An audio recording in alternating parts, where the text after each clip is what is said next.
Do you think that this film also will change your brand somewhat because it is so much friendlier, like almost you know, it's a little bit less irreverent?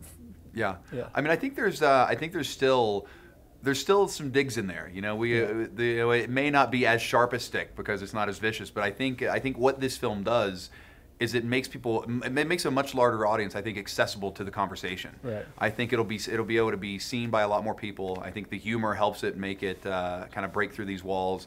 But I think you know, what this film will do is I think it'll change the way people look at film and TV. I think it'll change the way you watch TV. I think it'll change the way you look at advertising and marketing. I think you'll see it everywhere.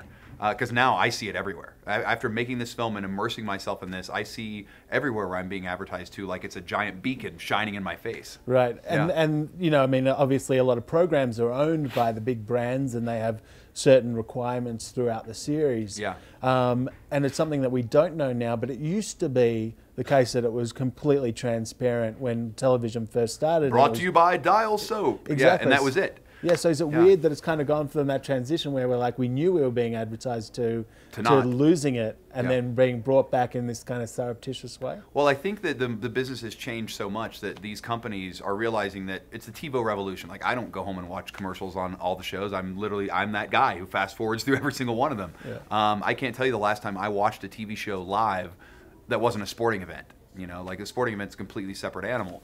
You know, I think that these people are realizing that much like the early days of television, there is a shifting opportunity where they can come in, be like a presenting sponsor. I think the most important thing that these companies should do is just get rid of creative control. You know, let the artists be artists, let the writers be writers, let the producers and directors be producers and directors, and let them do what they do best. You make soap. You go make soap as best you can. Don't make me write about soap. You know, and put your card at the front or at the back and let people say, oh, they made that. That's cool. You know, don't say they made that and I hated that part where that guy said, boy, that Dial soap sure does make me feel fresh and clean. Right. You know, because it's terrible. With indie filmmakers, do you think they're missing an opportunity if they don't have any product placement in their film? Well, I tell you what I think will start to happen is I think that companies who are losing out market share and are losing out customers or eyeballs, you know, even will start to realize there is an opportunity, even a small opportunity, in independent films.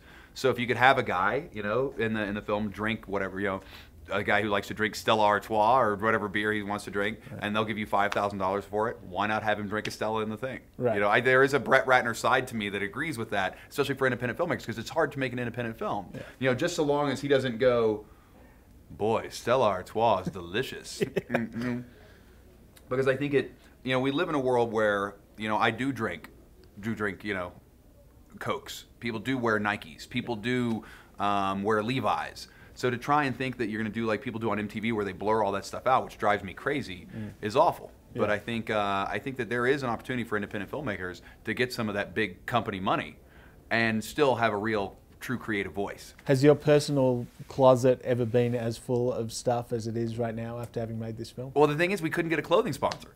Like, literally, we couldn't. I tried for the whole movie to get somebody to come on and be the clothing sponsor, and we couldn't. Tommy Hilfiger said no. Old Navy said, like, nobody wanted to, like, dress me. So Ted Baker, you know, who's the official suit of the greatest movie ever sold. So I do have a couple Ted Baker suits. Right. Some that aren't covered in logos, you know. But yeah, that's it. But plenty of Merrills. There's plenty of Merrills. I got more Merrills than I'll ever know what to do with. So if you are a clothing sponsor and would like to be a part of the greatest movie ever sold, Palm Wonderful presents the greatest movie ever sold, please call.